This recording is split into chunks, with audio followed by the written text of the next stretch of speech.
श्री शिवाय नमस्तुभ्यम। स्वागत है आपका मेरे चैनल पूजा की भक्ति पर।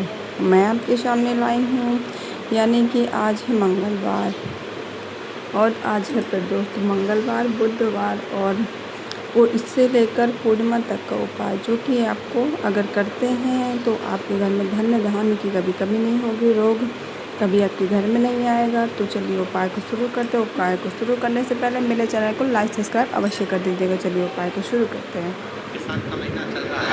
मेरी जीजियों, मिट्टी के पात्र का जल,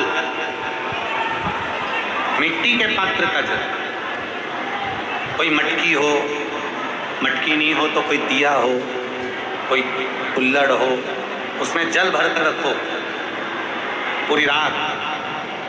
सुबह उस जल को थोड़ा सा लेकर जाओ और शिव जी को समर्पित करो। गंगेश्वर महादेव का नाम ले। कौन से महादेव? गंगेश्वर। वो मिट्टी के पात्र का जल जब तुम शिव जी को चढ़ाओगी और उसी जल को कटोरी में झेल कर लेकर आओगी,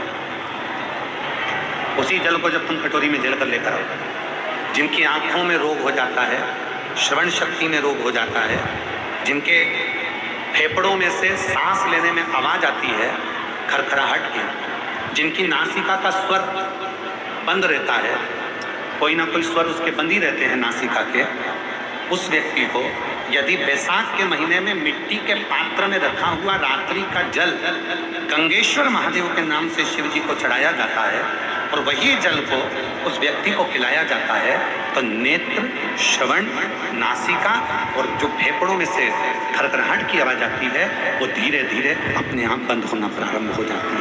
गंगेश्वर। और इसी जल की प्रधानता, इसी जल की प्रधानता गंगेश्वर। अगर लक्ष्मी नहीं आ रही, संपदा नहीं आ रही, व्यापार नहीं चल रहा, तकलीफ बहुत ज्यादा हो रही है, कष्ट पर कष्ट बढ़ रहा है, कोई अच्छा कर्म हो ही नहीं रहा, बैसाख के महीने में एक बीते से नाम पर छोटा सा सफेद वस्त्र ले लो। उस वस्त्र में 108 चावल के दाने रख लीजिए, एक सफेद पुष्प की पत्ती या पुष्प जो मिल जाए वो रख लो। फूल भी ना मिले बंदा होता है मट्टी, चाहे आप दूज, तीज, चतुर्थी ले लो, चाहे पंचमी, छठ, सप्तमी ले लो, चाहे अष्टमी, नवमी, दशमी ले लो, उसको रख दीजिए 3 दिन तक। के प्रति बहन बेटियां उनको भी आप दे सकते। ये लक्ष्मी की वृद्धि करने का, संपदा, रोग, आनंद, सुख प्रदान। ये रोग के लिए तो नहीं कर सकते, पर संपदा के लिए सबसे प्रबल संपदा। कोई अगर आपका धन खाकर चले गया है, पैसा नहीं दे रहा, बस आप शिव मंदिर में जब दिया लगाएंगे और इसको वापस शिव मंदिर से पोटली को लेकर आएंगे, चाहे तो मंदिर में कोई ब्राह्मण देवता हो, पंडित जी हो, उनको भी दे सकते हैं, या किसी को भी नहीं, उस समय पर आपका लगाते समय, दिया लगाते समय स्मरण होना चाहिए कि मेरा पैसा इतना गया हुआ है, बाबा ये रकम डूब गई है, ये पैसा चले गया है, ये प्राप्त होना चाहिए, मेरा व्यापार बढ़ना चाहिए। शिव करे। शंकर की भक्ति कभी खाली नहीं जाती। शंकर पर चढ़ाया गया 1 लोटा जल, शंकर पर चढ़ाया गया 1 चावल का दाना, शंकर भगवान पर समर्पित कर गई 1 बेलपत्र, शंकर भगवान को दिया गया 1 दाना अन्न का भी अगर तुमने शिव को समर्पित करा है तो वो खाली नहीं जा सकता।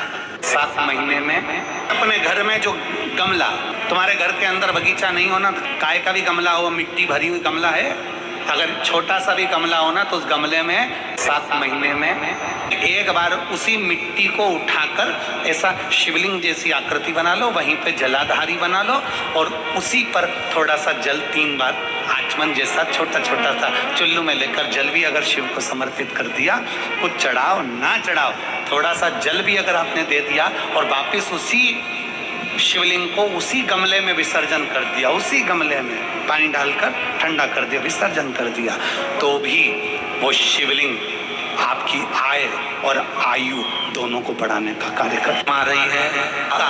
प्रयोग अवश्य करोगे ना, उसका दान अवश्य करना। बेलपत्री की मध्य पत्ती पर, बेलपत्री की बीच की पत्ती पर लगाया हुआ चंदन और पत्ती के 3 पत्तियों का जहां पर मिलन हुआ है उस जगह पर लगाया हुआ शहद शिव को जब चढ़ाया जाता है तो वो भाग्य की बेकार रेखा को भी बदल देता है। वो साधारण नहीं है। 1 महीने में एक बार ऐसा नियम बना लो, अपने दीवार पे लिख लो कि पूर्णिमा है और पूर्णिमा के दिन घर में खीर बनना ही है।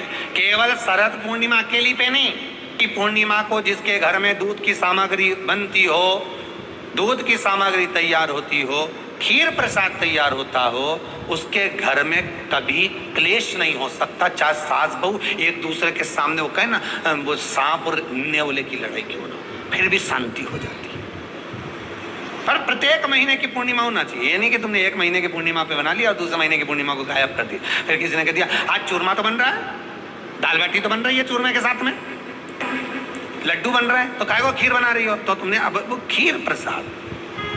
और निवेदन करूंगा, अगर जिंदगी में थोड़ी सी तकलीफ है, दुख है, कष्ट है, परेशानी है, 5 कमलगट्टे, 5 बेलपत्र तांबे के लोटे में जल भरकर रख लीजिए।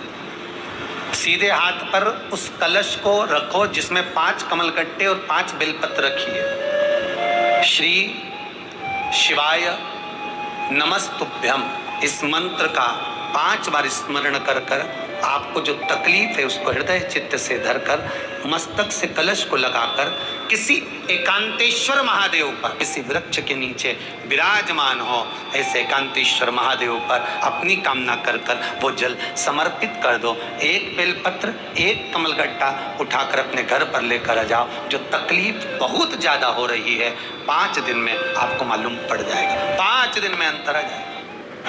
हाय गर्मी, अरे भाई आपको मालूम पड़ जाएगा, 5 दिन में अंतर आ जाएगा। बहुत चिंता व्याप रही है, बहुत चिंता में ग्रसित हो। हल्दी का लेपन जलाधारी पर करिए। थोड़े दिन बाबा की जो जलाधारी है, इस जलाधारी पर हल्दी का थोड़ा सा लेपन करिए, हल्दी।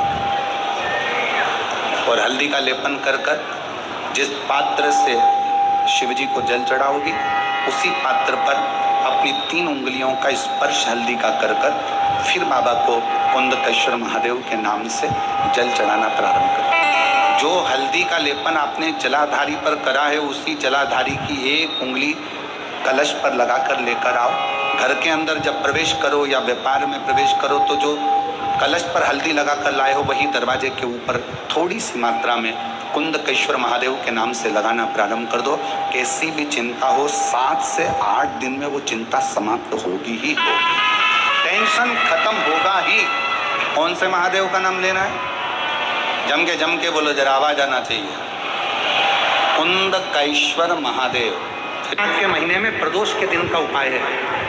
बैसाख के महीने की कोई भी प्रदोष, दोनों प्रदोष में से किसी भी प्रदोष में, प्रदोष के 1 दिन पहले रात्रि को मिट्टी के पात्र में 1 दुर्वा, केवल 1 दुर्वा और 1 चावल का दाना जमीन पर रखें, उसी के ऊपर मिट्टी के पात्र को रखें और उसी के अंदर जल भर दें। वही दुर्वा, वही चावल का दाना प्रदोष के दिन लेकर जाएं, शिव जी को समर्पित करें। मिट्टी के पात्र में जो जल है वो शिव जी को समर्पित करें। गंगेश्वर महादेव